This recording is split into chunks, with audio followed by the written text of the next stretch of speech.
What up, St. Louis? What up, the world? Welcome back to another edition of the Scene Talks podcast, and we are here with some very special guests who might have a little bit of a surprise to announce later on in the show. But, ladies and gentlemen, it is my my privilege to introduce to you a portion of Young Animals. Everybody, give it up for them right now. You can hear it through whatever devices you're using.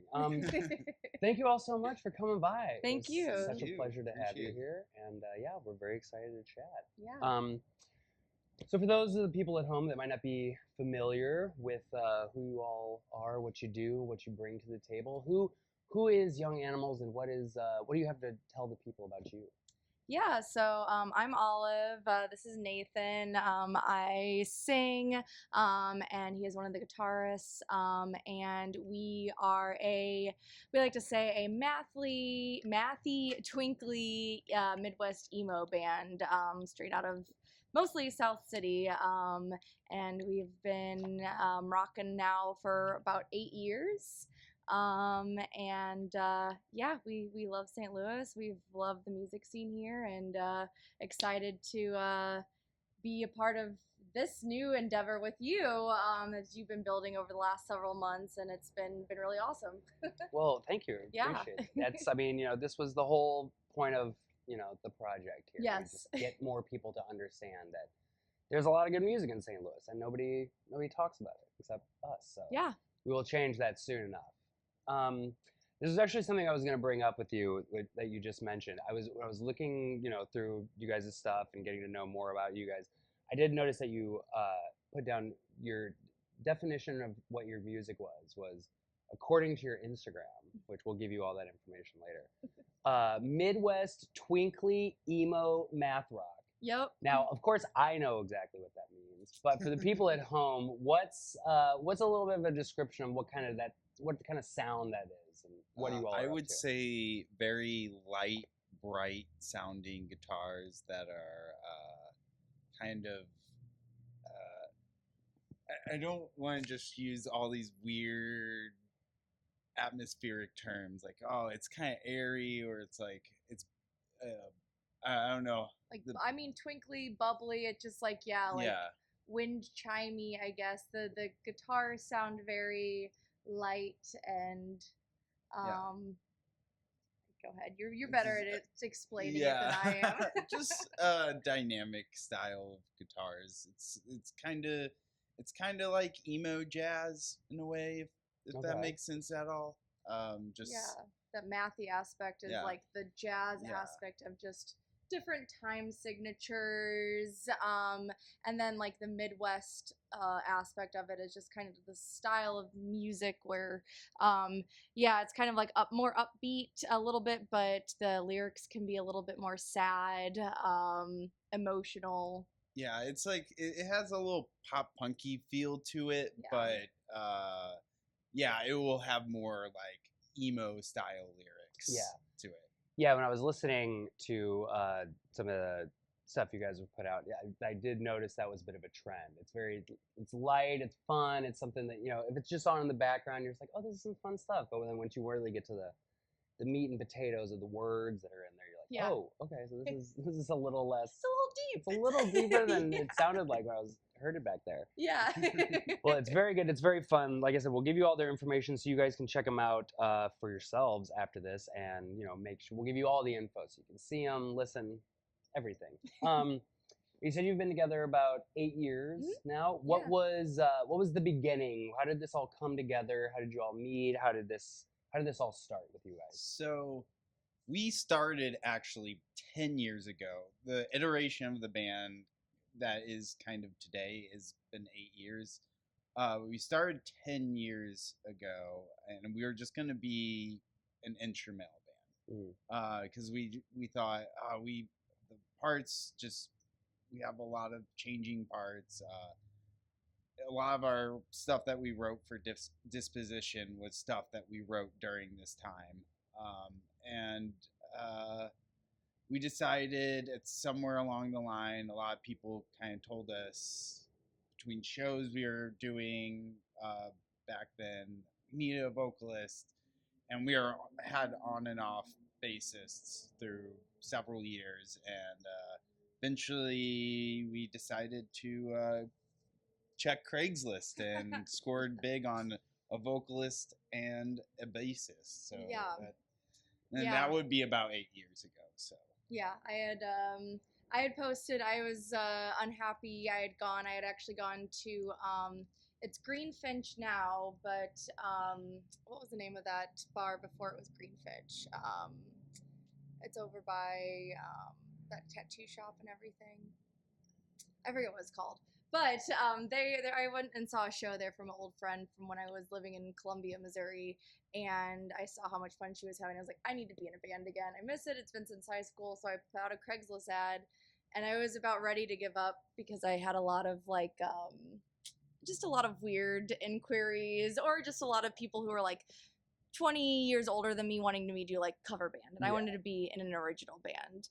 And then Quinn, who's our other guitarist, texted me one day and was just like, hey, do you want to be in a twinkly emo math rock band? And at that time I was like, I don't know what that means, but sure.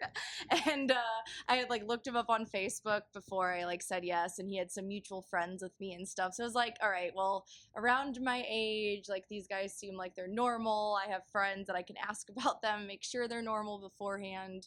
And so it's been since then we've kind of rocketed off. And then we found Tommy, our bassist, also on Craigslist, hit it off with him, and thank God, because he's where we practice every week. Thankfully his basement is exactly where we practice. Yeah. See, it's not just weird stuff you can find on Craigslist. It's Right. this whole magical situation. Yes. Sometimes you can together. find some good stuff on Craigslist. Yeah. It's not just weirdos out there. I mean, we're a little weird, but you know. Yeah. It's different. Yeah, it depends what kind of weird people you're looking for.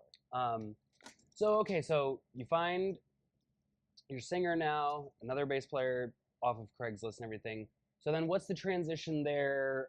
And what's the thought process in going from, just the instrumental band to now you're going to have a singer, and now you have to come up with this entirely different portion of your music?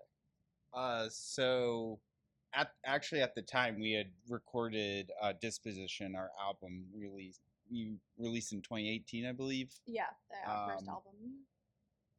When we had that recorded already. And so when they came in, they had to write on top of that. Yeah. So then when we went to Barbecue Dads, we were like, well, now we need to write a little bit more with the vocalists in mind. The big difference you can kind of see between Disposition and Barbecue Dads is a lot more repeating riffs, stuff that you could view as a chorus or some sort of refrain, so we kind of went with a little bit more of that, whereas Disposition we were just kind of writing as many riffs as we could that we thought were cool and brought in together. So. Yeah, and I think you can definitely tell like there is a big difference between like Disposition. I think there's like one, maybe two songs where there's like a repeating lyric in the entire, like, is it 11, 12 songs? I believe it's 11 songs, so like not a lot of like repetitiveness, and they also had already written and kind of recorded some lyrics for a couple songs like Chubby Squirrel and I'm here. What's Farron? Farron, they had already recorded some stuff for that, so I kind of had to like write lyrics around that. And our drummer at the time had kind of wanted to help write lyrics more than I was kind of willing to, so that was kind of a struggle as well. Because I was like, well, you get to write all your drum parts, and there's already been some lyrics written. I kind of want to put myself into it. I think you can definitely see from each thing that we've written to Barbecue Dads, it was a pretty drastic change, and then our newest release, Scout, I think you can really tell how cohesive we've become with writing, because it's just like, okay, we kind of know, like, okay, this can be a chorus, or this sounds more like a hook or something like that, and we can kind of build off that. And in between Barbecue Dads and Scout, we did have a member change and a new drummer, so it did take us a little bit of time of getting resynced back. Right. So. Is the new drummer pushing to take over lyric writing as much as the old one? Or No, is- not okay. at all. No, Okay, I'm good. just really trying to push him to get into singing at our live shows, because he has a wonderful voice and he can do like harmonies and stuff. So it's also hard to drum and sing, and I get it. Yeah. I'll be honest. I have no idea how anybody plays the drums at all. Yeah. I can barely write something on a piece of paper. I don't know how somebody can bang Do all these that with things. all their limbs Yeah. and different. Yeah, it's crazy. makes no Especially sense doing to me. math rock, so he's doing weird time signatures too. Right. So it's just, yeah, it's wild. And so so what's the difference here, and what's the kind of development within the band where you go on this first album where you're writing lyrics over the music's all done, so you're just kind of writing lyrics for these songs, as opposed to now the whole song's developing together, so you're writing pieces of music around the lyrics around the pieces as it's coming together. Is like, how much of a difference is that through the change in those two albums? I mean, it definitely, for me, it's like, it's great, because I can like kind of say, like, if there's like a specific part in a song that I'm really liking, and then I notice, like, as we're going from week to week practicing, that like Quinn's usually the one that comes up with like a lot of our riffs, and then we kind of work off of that. And so like I'll notice him playing it, and it's like that part that I already wrote something for isn't there, and I'm like, hey, no, I already wrote something for this. I actually really like that part. Can we like keep it in? Yeah. And then like usually it's like a compromise. Okay, like we can keep it in, but maybe we're gonna change it a little bit, or maybe we're gonna move it around. I feel like we did that a lot with Scout. But again, it felt way more cohesive. Just we all were kind of able to put our own say and our own spin on things. Right. Because yeah, with this position, the only thing that was nice about it is that, like, because it was all recorded, I knew what I was going to write to wasn't going to change. So I just like could just listen to it a million times and be like, okay, like this is going to go over it, and I didn't have to worry about it changing. But I'd much rather like be writing with the band than having to just kind of write over stuff that they already had and not have any kind of say in like the composition of the song and stuff. Yeah, I'd have to imagine it's a little easier when you're, starting from scratch as opposed to writing over something that's already been done, because sometimes you can come up with a line or a lyric and just go, if it just went this way, this could be so much better. And now you get to go, hey, give me, do this to make this work for me. Exactly. Like, let's do that one more time, because I wrote this many times and you did it 6 times last time, but now you're only doing it 5 times. Yeah. I would like it to be 6 times. Math rock, guys. Yeah, right. We're learning throughout the process here. Okay, well, so we've got all that. You've been together 8 years, playing all over the place, releasing albums. Just in terms of the St. Louis scene that is seemingly only known about in St. Louis, what have been some of the bands that have, helped you guys? Have been people that you've just really enjoyed playing shows with? Have just helped you in kind of figuring out how to navigate through St. Louis throughout those years? Because it does seem like a lot of the bands, if you bring up another band's name, a lot of them are either like, oh yeah, I've met those guys, they're really cool, or it's like, oh, I don't know them personally, but I've seen their stuff or heard their stuff, and it's great. It's a very tight-knit community, it seems like. Yeah, I mean, I would say, like, starting off, I think Max Sanza, especially when he was like booking at Foo Bar and stuff, he kind of helped us get a lot of bigger gigs, especially playing with more like math rock people and stuff. And Max is in Lobby Boxer. We love Lobby Boxer and look up to them a lot. And for me, Wes Hoffman and Friends, especially over the last couple of years with him and 314 Punk, has just helped us a lot. Helped us get a lot of cool gigs. I helped him put together the 314 Punk Fest that was earlier this year, and him and he kind of helped me with learning a lot of stuff with like booking and helping booking bands like locally and doing tours and stuff. So I mean, for me, those 2 people and those 2 bands have been a huge inspo for me. I don't know. I would say there's Biff Gnarly as well. Biff, yeah. They've given us a lot of opportunities in Alton, and trying to think who else should we give a good shout Get out a to? shout out to. I mean, there's a lot of local homies that we just always love playing shows with. Dialogue, Wise Disguise, Inches from Glory are all three bands that we've played a ton of shows with and have showed us a lot of love, and I think that they deserve all the love in the world too. But I mean, yeah, like you said, there's so many incredible bands in the scene. I could spend like 30 minutes listing everyone. I also want to give a shout out to Amy Elizabeth Quinn because she has done so much for the scene, and she's always shouting out like our band, always promoting other people's music, and she just does a lot in the scene to kind of make it more cohesive and bring everyone together. So that would be another person that's a big inspo for me. Yeah, it is really like a heartwarming thing to see how many times you'll, when you're scrolling through social media and you'll see certain bands going and they have shows going that night, and then it's reposting people from other bands at their shows, posting and talking about how great they think the bands are. It's really a wonderful thing. It really is. And yeah. That is, what we're hoping is just more people will start to understand that there's this whole thing going here. Yeah, it's a whole lovely community, and I think for the most part, most people that are in the scene want to promote joy and happiness and togetherness, and I feel like it's also we've done a really good job protecting it from assholes. I think a lot of the scene is really big on keeping people who are jerks or who are going to be rude in any way out of the picture, which is also awesome. Yeah, I can't off the top of my head think of any real particular time I was talking to anybody about any other particular band and they were like, well, actually, yeah, right. Are the worst. Yeah. They play all these shows and nobody likes them. Right. So it's good that we're keeping it into a nice fun group here. Yes. Speaking of fun, one thing about you all that is very fun to watch is you all make a lot of very fun videos.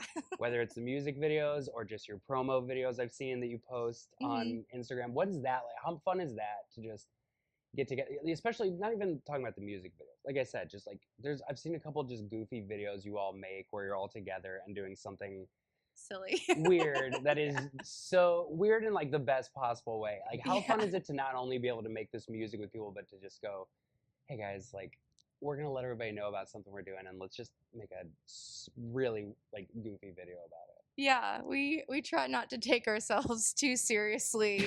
Our bassist Tommy has really gotten into videography and making these videos. So like especially the last year, any of the like little skits we've done, they've all come from the brain of Tommy.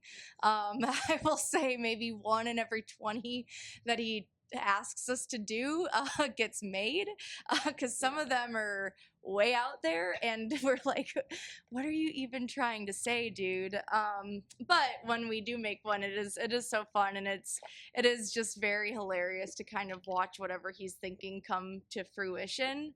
I don't know if you want to say. Sometimes you don't really understand it until the video is made. Yeah, and then you're like, okay, all right, I understand where you're coming from. Yeah. He just he talks at you at a mile, like his brain 1,000 miles an hour. We call him the alien, because he's definitely thinking on a different plane of existence than we are. But yeah, he just usually his phone doesn't have a good camera, so we shoot everything on my phone. And then he's like, okay, you got to send everything to me. So then I send him all the videos. And then like, either 2 hours to 12 hours later, we get a cohesive video that actually makes sense. We're like, oh, wow, this is actually hilarious. Good job, Tommy. But yeah, it's just a lot of fun. And again, we, obviously music is our passion. We do want to like actively promote stuff. We want to meet new people and make new fans or whatever. But at the end of the day, we want to have fun. I think it's a good balance between our like kind of darker lyrics to be more of a quirky, zany, sort of lighthearted band, just kind of duality of that. So Yeah, well, and especially, as a independent band in St. Louis, I feel like, yeah, getting those type of videos out that aren't just, it's like, oh, here's a video and hey guys, we're doing this thing and go listen to it or go see us. To actually put together these types of videos you guys put out, I feel like that has to draw more people in because Mhm. I know I saw them and I was like, these are people we're gonna have to need to talk to. Yeah. This is all very fun, and I feel like we can like be on a similar level here. Yeah. And especially social media is essentially the only way really to promote these days because Yeah. we were talking one of the last shows and it's harder to get stuff like the local radio to join in like they Right. used to, and Yeah. they used to do all this local stuff and now they can't or don't Yeah. choose not to really do Mhm. it. So it's really, yeah, I'm assuming there's there's a lot of thought that goes behind these crazy ideas that he throws at you guys, but Yes. they seem to work. They caught my attention. Yeah, I'm sure other that's- people's too. He's gonna be so happy to hear that. We'll tell him. He will. I mean, he doesn't need his ego any higher, but he'll be on cloud nine. Yeah. And yeah, it is like social media. I hate it. I do a lot of. I'm the runner of our social media accounts or whatever. I hate it. I wish we could get away from it. I think Yeah. it's so toxic and it really is a drain on mental health. But on the flip side, it is just like the only true way if you want to be serious about things, if you want to get your music out there, if you want to meet other people, like, well, that's what you got to do. You got to be on Instagram, Yeah. especially for us. Instagram's kind of our biggest where we have our most following. So like Yeah. it's like ugh, I hate it, but so if we keep it not stale and do fun videos, at least feels less like I'm a robot making the same post over and over again. Right. Here is a picture of us, and Yes. here's where we will be, Uh-huh. and I'll put a song behind it. Right. Yeah, no, I'm not a big tech social media person, and then starting all this, you really do realize that it's a lot more difficult than just putting a quick little video on and being like, that's fine. Right. You have to work on these things, and Yeah. boy, do I hate it. Yeah, it sucks, but it's how it is. It So we is. just deal with it. Well, one of these days, I'll have somebody take care of this stuff. Yeah, for right. me, and You'll I'll be never able to have touch sit it again. back and. Oh my gosh, it takes 30 minutes to edit a video that's roughly 45 seconds long. And Right. It's the worst Mhm. experience of my life. Yeah. So yeah, you guys released a new EP. Was it a couple of months ago? 3 Yeah, months in ago? March. Yeah, Mhm, March. not too long. Yeah. Scout. What is Yes. that all about for some of the people that might know you all but not have listened to the new stuff or are going to start listening after this? Yeah. There's a little description of the album. Do you want okay? You You wanna said go? okay. I figured you'd go first on this one. You wrote a lot of the lyrics, so. So, in terms of like the name, like with a lot of our names are really goofy. They just kind of come up sometimes. We kind of have a theme with each of our albums. We look at Disposition as kind of a winter-esque album, and then Barbecue Dads as our summer album. And so this we see as our fall album. And so for us, Scout, we're like Girl Scouts and scouting for things out in nature and yada yada. So just kind of came out of us spitballing one night at practice. In terms of like a lot of the names, again, a lot of them come from Tommy saying things. You can't just ask a person how many cell phones they have as one of them, as well as is that an alibi? Or are you just happy to see me? Both just Tommyisms that came out. We were like, that's a song name. And then like the overall essence of the album is more, I wrote several like angry songs, just kind of angry at past relationships, mostly like coworkers or friendships. There's a song on there, One Non Chug, that features an amazing local musician named Sarah Gallon. They have an incredible voice, and their band is Half Gallon and the Milk Jugs. Check them out.